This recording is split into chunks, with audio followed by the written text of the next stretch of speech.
Welcome back to the Red Dice Diaries. I'm your host, John, and today we're going to be looking at No Rest for the Wicked, a module for the old school game Lamentations of the Flame Princess.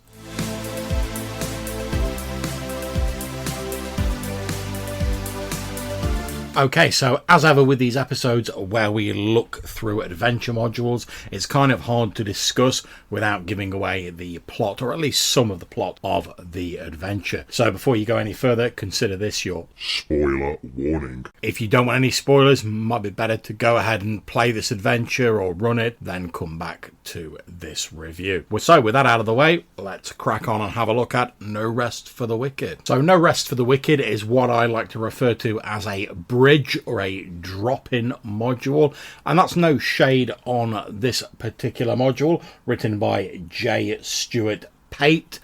It's a very interesting and well put together module.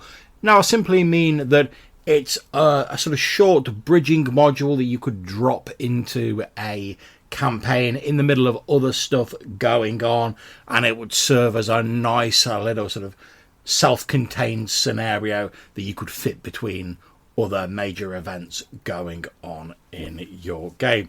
So if we look on the back of this book, we can see that in the little blurb that it's set in 1632 and during the wars of religion that are engulfing this fictional weird fantasy version of Europe, which is the assumed setting for Lamentations of the Flame Princess. Although, as the author points out later on in the book, it's pretty easy to adapt this to any other setting, tweaking the sort of ethnicities of certain characters and NPCs in it, and changing a few names to fit more with your own campaign world. Not really difficult at all.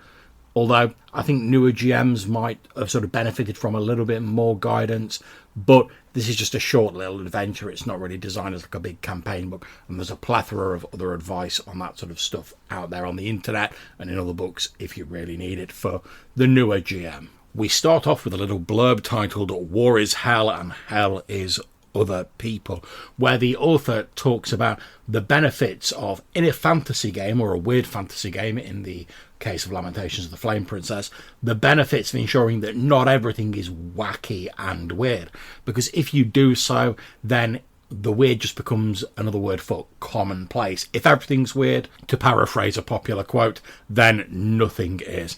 So in this blurb, the author talks about the benefits of occasionally dropping in scenarios that deal with purely sort of mundane, i.e. not fantastic elements. And that's what this book seeks to do. We move on to a short setup that gives us a capsule sort of rundown of what's going to happen in the adventure module, with the characters arriving at an inn between two other points of interest. Once they arrive, there's a timeline of events that unfold, assuming the characters do nothing.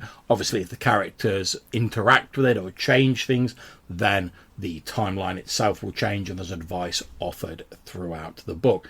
Essentially, the timeline is that there are some refugees from this religious war hiding out in the tavern, being helped by the sympathetic tavern owner who's got like a small family farm and homestead on the side of the tavern that he built up. However, this refugee in particular is a deserter from one of the armed forces with his family. He's had enough of war. He burnt down a village to cover his escape, and now he's desperately being sought by the forces that he used to serve. Some people arrive at the village claiming to be just travellers, and in fact they're spies for the Imperial Army who've had a tip-off that these refugees are moving through the area. The soldiers will eventually turn up to reinforce them. They search the area. They'll find where these people are hiding underneath in the cellar of the cottage of the tavern owner. There will be a firefight, and pretty much everyone will get killed. Well, that's what will happen if the player characters don't do anything, but they can change it, obviously, if they get involved with it. We're given a background on Griswold Herzog, the man who owns the farm and built the tavern on that land. He once fought for the Catholic League and returned a battle-scarred veteran, seeing through enough atrocities to become disillusioned with the righteousness of his cause. He returned home and set about building his family home in the foothills of the Ore Mountains. He tried to stay remote enough so like the war didn't impinge on the life of himself and his family. However, being a man of conscience, he allowed the Protestant Union people to use his inn as a dead drop location and as a meeting house. Now, this is remote enough that it wouldn't normally have caused him a problem, but as I say, these particular refugees have turned up. The Steiner family, the Steiners are fleeing Catholic League persecution. Under normal circumstances, they could have probably slipped away, but Ludwig Steiner is officially recognised as a deserter from the Imperial Army, and he burnt down the village of Wensditch-Rindorf to cover his escape, so agents of the Imperial Army are after him. We get a timeline of events that will occur, sort of broken down in more detail now, explaining what will happen as time progresses. And this just expands on the sort of like little capsule timeline that you get at the start. And then we move on to an aftermath, which just gives you a few ideas of what might happen after this timeline has occurred. So we're told that if the characters do nothing, they just want a good night's sleep, whatever, that's a perfectly valid choice. Then eventually the Steiners will be located by the agents of the Imperial Army, and both they and the Herzogs as accessories will be dealt with. The soldiers will then move along the next day while trying to determine what to do with the place, but they'll probably just strip it for supplies and anything of value. What they do with the player characters depends on whether they believe the player characters are simply ignorant of these rebels hiding out there, or whether they are in fact helping to support them. We're told if the characters cast spells, this will escalate the situation depending on the sort of spells being cast. Obviously, the clergy look very dimly on that. If the soldiers witness or hear of obvious magic user spells, their first response will be to retreat, gather military resources and reinforcements, and then return, mobilising as many soldiers as they can to surround the inn and burn it and whatever devilish witchcraft is going on there to the ground. Another possibility is that the characters could offer to help the refugee Steiners and flee with them before the soldiers arrive.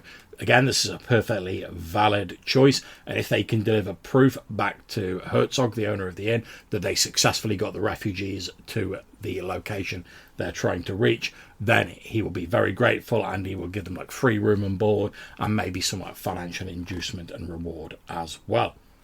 If the characters turn in the Steiners, however, maybe they've got no sympathy for them. Maybe they're acting on behalf of the Imperial Army that's trying to get them. They could just sell them out when the soldiers arrive. If they do that, then only one squad of soldiers turns up to claim the Steiners because they assume that they can rely on the player characters for help. The player characters can then report to the military camp and they'll get a 200 silver piece reward. And in case you're not aware, Lamentations of the Flame Princess uses a silver piece standard. So 1 silver piece in Lamentations is roughly equivalent to what 1 gold piece would be in any other sort of version of D&D. And we also get a few other sort of ideas, like what to do if the characters attack the Imperial spies, what if they attack the soldiers, what if they just rob the inn, etc. We then get a description of the inn and the old linden tree, a hollow tree that's used as this letter drop outside, and a couple of pages that break down the various different rooms at the inn, what services are available, how much stabling and in-room costs, etc. All the sort of stuff you need to know to run an inn with a degree of verisimilitude in a session.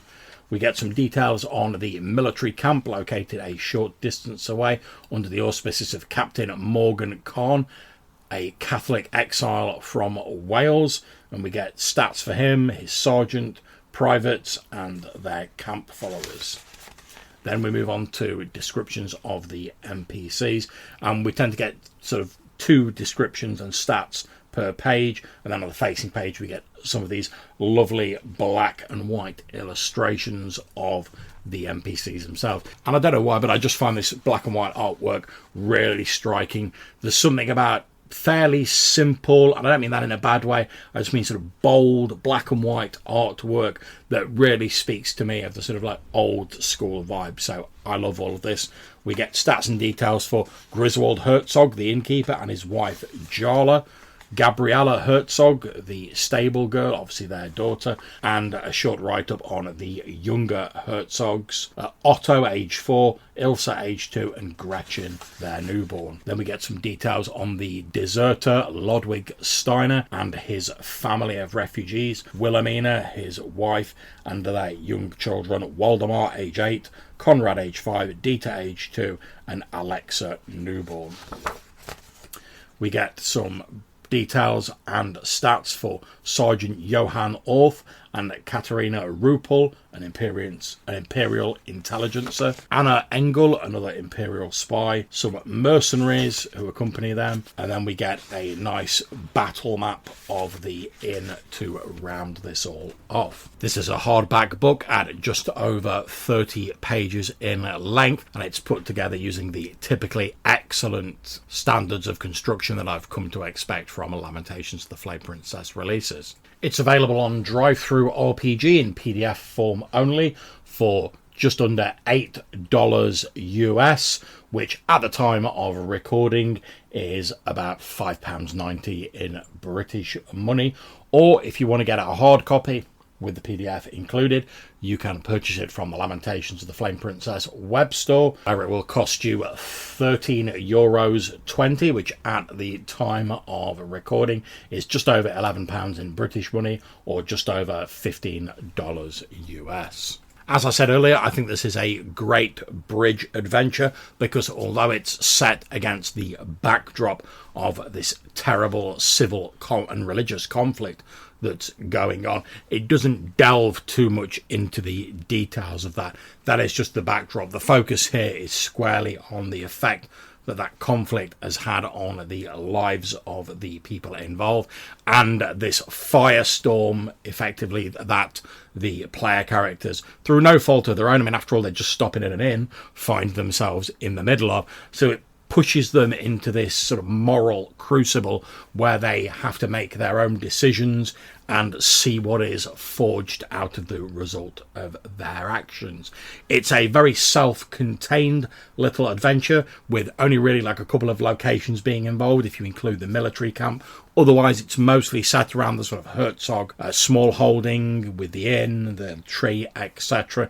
And it involves a very small select group of NPCs. So it's really easy for a GM, even if you're a time-poor GM, to absorb all the details you need to know about these NPCs and to sort of know what's going on with everyone. All you really need to have open at the table is this timeline, although what I'd probably do is I'd probably write it down on like index cards, and then if I need to change it I can just like rub things out on the index card and write them in or whatever. But that's just how I do it. It's an interesting look at one potential method of creating an adventure, this laying out of here's a timeline of what happens if the player characters do nothing, and here's some advice for how to handle their interactions with the various elements of the plot. Now, some GMs will be comfortable with that. I personally really love it. I'm quite capable of sort of flexing the timeline and going with it, whatever weirdness the player characters suggest. Some GMs may be a little bit less comfortable with this, but I think this is a small enough adventure and it's so self-contained that this could be a good first step into GMs who want to ease themselves into this style of adventure. I definitely recommend you give it a look. If you're looking for an intriguing sort of moral quandary that you can very easily adapt to your own campaigns and drop in there as a little sort of aside, a little side trek, to use the old parlance, between the major events of your campaign. Doesn't have the world-shaking outcome of many of the other modules we've looked at this week, but as the author says themselves, you don't want everything to be fantastic and world-ending. Sometimes you just want a little mundane story where the player characters have some difficult decisions to make. And I think that's true, and that this module is probably, for that reason, one of my favourites that I've looked at this week. Anyway, so there's my flip through and what I think of the book. Hopefully you'll give it a look if you're at all interested in it. If you've enjoyed this video, please like it, share the link, review it, and do all that other good stuff that people are always asking you to do. Have a great day, and I hope whatever games you're playing now and in the future, you have great fun with it. Take care.